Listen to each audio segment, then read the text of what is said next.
Perhaps his return is a warning.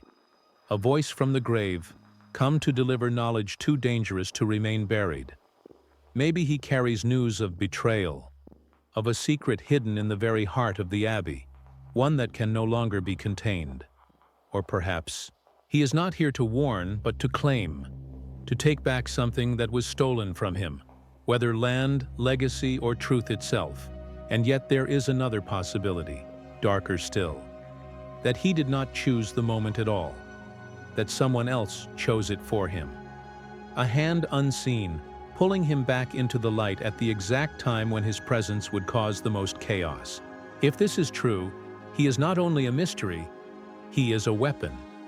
His return marks the beginning of a larger design, one that stretches beyond Downton, beyond family, beyond the safety of its walls. The Crawleys now face an impossible question. Is this man's return their salvation, their ruin, or both? His timing is too sharp, his silence too heavy. He comes not with answers but with riddles. And the cruelest truth of all may be this: his presence is not the closing of a wound, but the tearing open of one that never healed. In Downton Abbey, every decision, every glance, every word has consequences. And his timing, this arrival at the brink of change, may be the most dangerous consequence of all. The Abbey has seen war. It has seen scandal. It has buried its dead and mourned its lost. But nothing could prepare it for this. Death undone, the past walking back into the present. His return is not simply a man stepping over a threshold. It is a storm breaking through the gates. Picture the scene. The lamps burn low, the fire in the drawing room flickers, and the Crawleys gather in silence. A chair once empty is now filled. A face thought lost forever sits among them. But his expression is not that of joy nor sorrow. It is unreadable. Every smile hides a secret.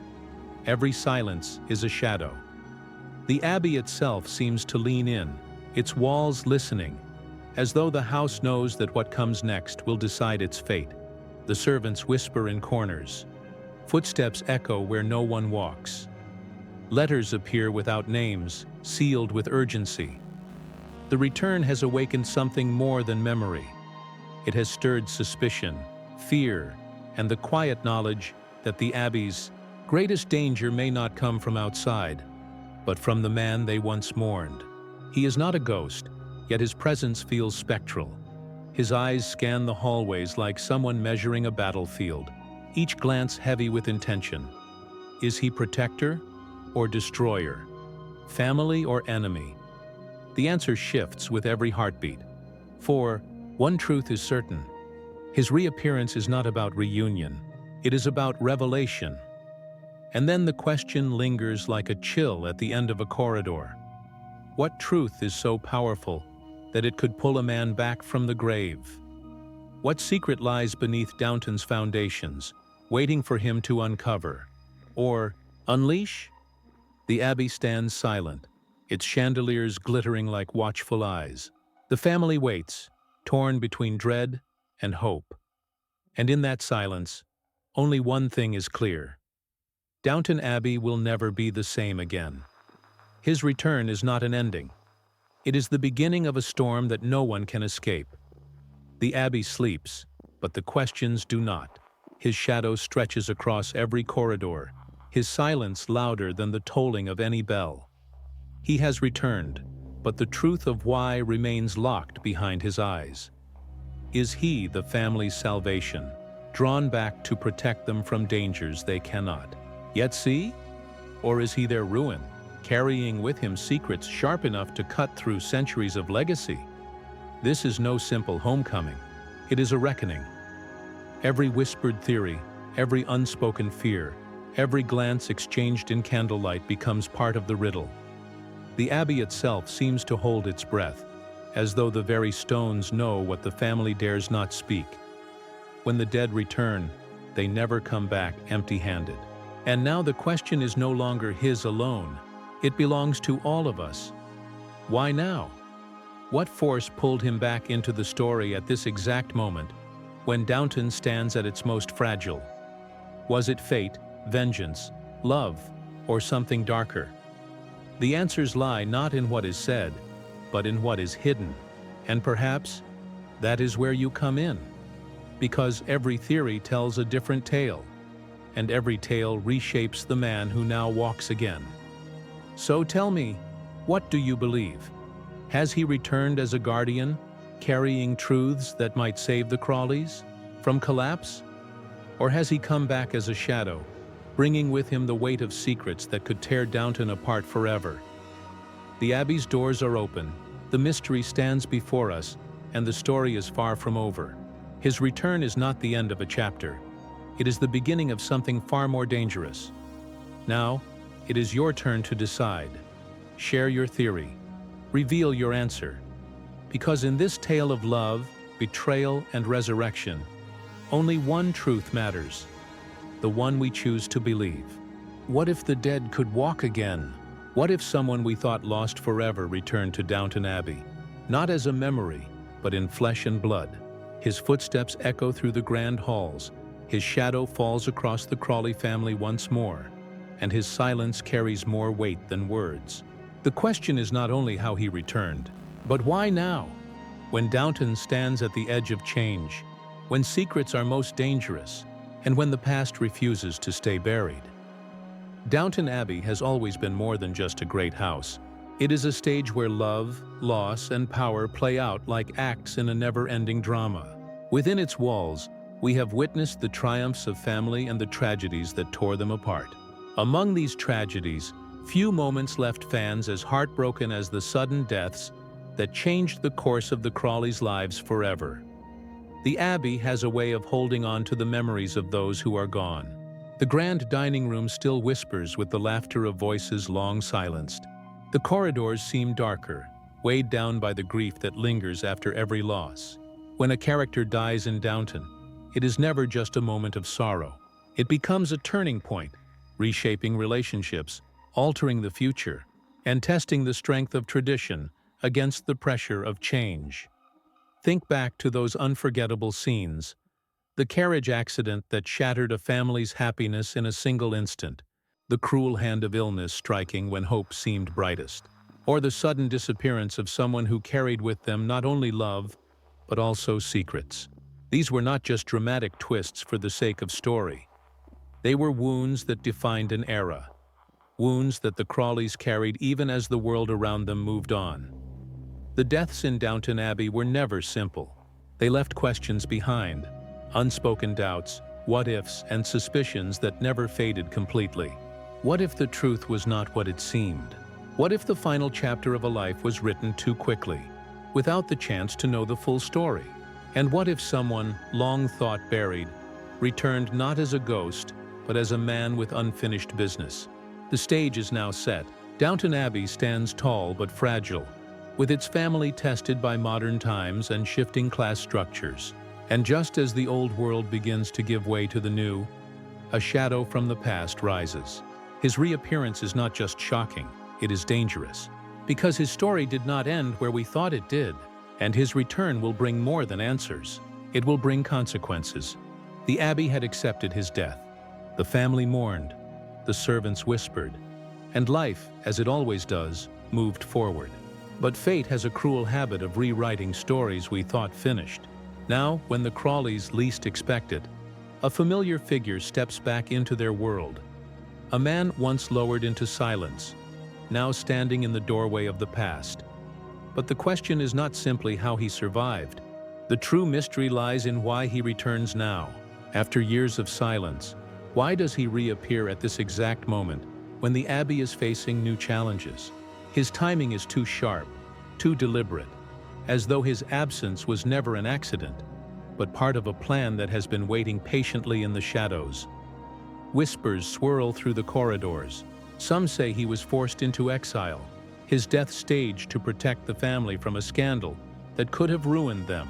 Others suggest betrayal, that he was silenced by someone within Downton itself, only to now resurface with secrets that threaten to unravel the Crawleys' fragile unity. And then, there is the most unsettling thought of all, that his disappearance was by choice, that he left not as a victim, but as a man hiding something so dangerous. He could not remain. Picture the moment. The grand doors of Downton creak open. A cold wind sweeps across the hall, and there he stands, his eyes older, his presence heavier. He carries the weight of knowledge, and with it, the power to destroy or to save. His return is not a gift. It is a warning. For every step he takes back into Downton, questions rise like ghosts. What did he see in his years away? Who does he truly serve, his family or himself? And what truth lies buried with the past he refused to share? This is not the return of a loved one welcomed home. It is the awakening of a secret that has slept too long. The kind of truth that claws its way back to the surface no matter how deeply it was buried. His presence forces the Crawleys to confront not only their memories, but their own guilt. For perhaps his death was not the tragedy they believed, but the lie they needed to survive. When news of his return spread, it did not bring peace. It brought questions. Questions that fans, historians, and even the servants of Downton whisper late at night. Because a man does not simply walk back from the grave without reason. And so theories grow like ivy, climbing across the walls of the abbey, each one darker and more dangerous than the last. Some believe his death was an illusion carefully crafted to protect the family name, perhaps an inheritance dispute, or a scandal hidden deep within the aristocracy forced him to vanish. To the world, he became a tragic memory.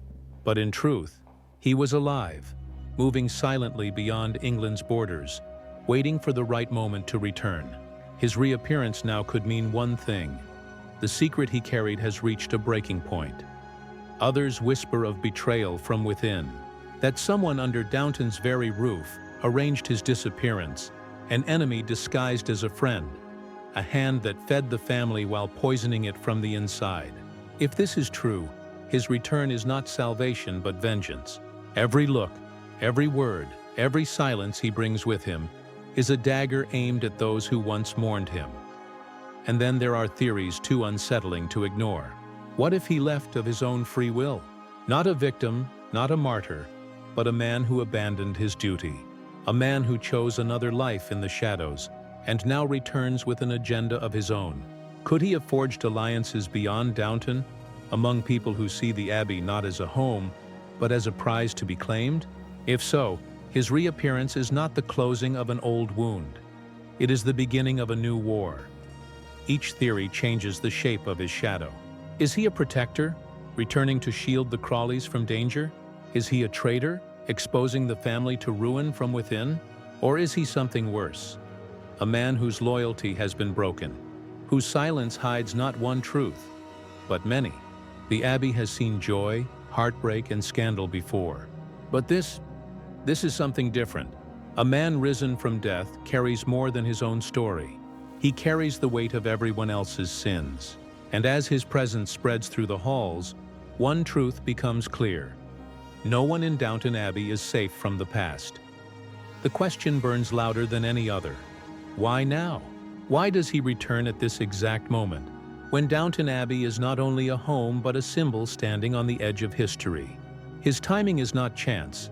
It is a strike of precision, as though the years of absence were not wasted but carefully measured. The world beyond Downton has changed. The war has ended, and with it, the certainty of the old order. Servants rise to new positions of power. Fortunes are fragile, and whispers of progress rattle against the iron gates of tradition. The Abbey itself is no longer untouchable. It is vulnerable, a grand house weighed down by debts and shadows of the past.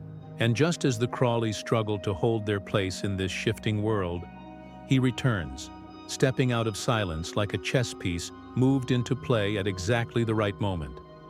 Perhaps his return is a warning, a storm on the horizon that only he can see. Did he come back to shield Downton from ruin? Or did he wait until the Abbey was at its weakest, so his reappearance could wound it deeper than any enemy ever could? His presence now feels less like fate and more like design, a hand pulling invisible strings that no one else can see. Imagine the unease. The family gathered at dinner, crystal glasses trembling in their hands as he takes a seat once thought lost forever. Every eye fixed on him, every silence stretching too long. No one dares to ask the question aloud, but all are thinking it. Why has he chosen this moment to return? What secret has grown so heavy that he could no longer stay hidden? And maybe it is not about Downton at all. Maybe his timing is tied to something larger. Politics, alliances, even enemies from beyond England's shores. His story may no longer belong to the Abbey alone. It may be part of a wider game, one that threatens not just the Crawleys, but the legacy of Downton itself. His return is not the closing of a chapter. It is the opening of a dangerous one. For in the world of Downton Abbey, timing is everything. And the moment he chose to step back into the light may be the most dangerous clue of all. The timing of his return is no accident. In stories such as Downton Abbey, timing is never random. It is a weapon. And so the question that hangs in every corridor, whispered by servants and feared by lords, is simple yet chilling. Why now? The Abbey is not the fortress it once was. Its walls still stand, but its foundations tremble. The war has reshaped England, dragging old traditions into the light of a new world. Servants who once bowed now dream of independence. Aristocrats cling to their titles, but their power slips quietly through their fingers. The great estates that ruled for centuries are beginning to crumble under the weight of progress. And here, in this fragile moment, he steps back into the story, as if summoned by the collapse of everything he once knew.